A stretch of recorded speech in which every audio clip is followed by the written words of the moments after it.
오늘의 말씀 신명기 22장 13절에서 30절입니다.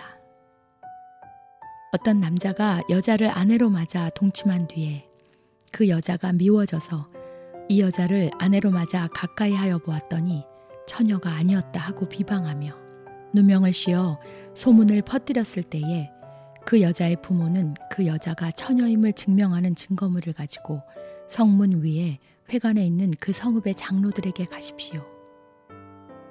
그 여자의 아버지는 장로들에게 이렇게 말해야 합니다. 내 딸을 이 사람에게 아내로 주었더니 그가 내 딸을 미워하며 내 딸이 처녀가 아니었다고 비방하였습니다. 그러나 이것이 내 딸이 처녀임을 증명하는 표입니다. 그리고 그 성읍의 장로들 앞에 그 자리옷을 펴 보이십시오. 그러면 그 성읍의 장로들은 그 남자를 붙잡아 때린 뒤에 이스라엘 처녀에게 누명을 씌운 대가로 그 남자에게서 벌금으로 은 100세겔을 받아서 그 여자의 아버지에게 주십시오. 그 여자는 계속하여 그의 아내가 되고 그는 평생 그 여자를 내보낼 수 없습니다. 그의 주장이 참되어서 그 여자가 처녀임이 증명되지 않거든 그 여자를 그 아버지의 집 문 앞에 끌어내고 그 성읍의 사람들은 그 여자를 돌로 쳐서 죽이십시오. 그 여자가 자기 아버지 집에 있을 때에 음행을 하여 이스라엘 안에서 수치스러운 일을 하였기 때문입니다. 그러므로 당신들은 당신들 가운데서 이런 악의 뿌리를 뽑아야 합니다. 어떤 남자가 남의 아내와 정을 통하다가 들켰을 때에는 정을 통한 남자와 여자를 다 죽여서 이스라엘에서 이런 악의 뿌리를 뽑아야 합니다. 한 남자와 약혼한 처녀를 다른 남자가 성 안에서 만나서 정을 통하였을 경우에 두 사람을 다 성문 밖으로 끌어다 놓고 돌로 쳐서 죽여야 합니다. 그 처녀는 성 안에 있으면서도 소리를 지르지 않았기 때문이요. 그 남자는 이웃의 아내를 범하였기 때문입니다. 그리하여 당신들은 당신들 가운데서 이런 악의 뿌리를 뽑아야 합니다.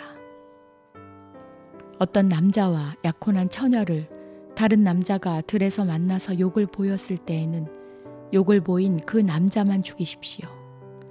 그 처녀에게는 아무 벌도 주지 마십시오. 그 여자에게는 죽일 만한 죄가 없습니다. 욕을 보인 남자의 경우는 사람이 이웃을 해치려고 일어나 그 이웃을 살해한 것이나 마찬가지입니다.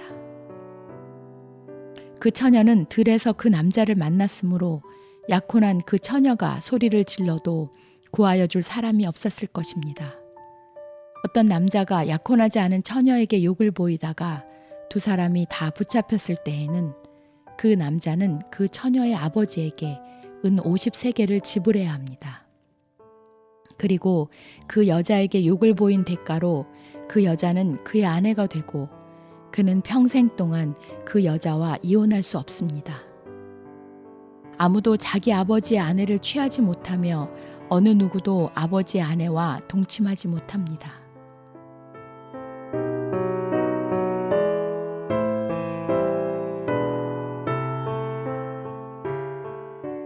하나님께서 사람을 남자와 여자로 창조하신 후에 가장 오래된 범죄 중 하나가 바로 성적인 범죄일 것입니다.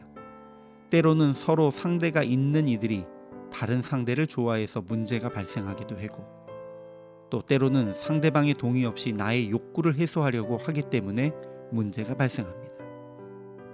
그리고 대부분의 경우에 힘의 논리에 의해 해결이 되어지고 그럴 때에는 힘없는 여자가 일방적으로 어려움을 겪는 경우가 대부분이었습니다. 그러나 성경은 이런 세부적인 부분에 대해서도 언급하고 있습니다. 아내를 맞이한 후 처녀가 아니었다고 누명을 씌웠을 때에 여자의 부모가 처녀의 자리옷을 가져와 처녀였음을 증명하면 그 남자는 은 100세겔을 벌금으로 여자의 아버지에게 주어야 하고 여인은 평생 버릴 수 없는 아내가 됩니다. 그러나 정말 처녀가 아니었다면 그 여자는 돌로 쳐 죽이라고 기록됩니다. 어떤 남자가 유부녀 혹은 약혼한 여자와 동침하면 둘 다 죽도록 합니다. 그러나 남자가 약혼한 여자를 들에서 강간하면 그 남자만 죽이게 됩니다. 다만 여자가 약혼하지 않은 경우에 남자는 여자의 아버지에게 은 50세겔을 주고 그 처녀를 평생 버리지 못하는 아내로 삼아야 합니다. 힘과 권력을 독점한 남자가 일방적으로 여성의 의사를 무시하고 유린하는 것은 결코 용납할 수 없는 죄악입니다. 그러나 반대로 약한 자라고 해서 일방적으로 여자의 편을 드는 것도 하나님의 뜻은 아닙니다. 그렇다고 인간의 성적인 욕구 자체를 범죄로 규정하고 금욕하라고 명령하고 있는 것도 아닙니다. 가장 원초적이고 인간적인 욕구로 인해 벌어지는 일들에 대해 창조주이신 하나님은 공정한 시각으로 문제를 해결하도록 요청하시는 것입니다. 물론 당시의 사회 상황을 반영한 명령이시기에 오늘 우리가 우리의 상황 속에서 바라보면 조금 받아들이기 어려운 부분도 있을 수는 있습니다. 그러나 하나님께서 허락하신 순리 안에서 사람이 사랑하고 생육하고 번성하는 것, 그리고 서로를 존중하며 살아가는 것이 하나님이 우리에게 주신 삶의 원리라는 것을 기억해야만 할 것입니다.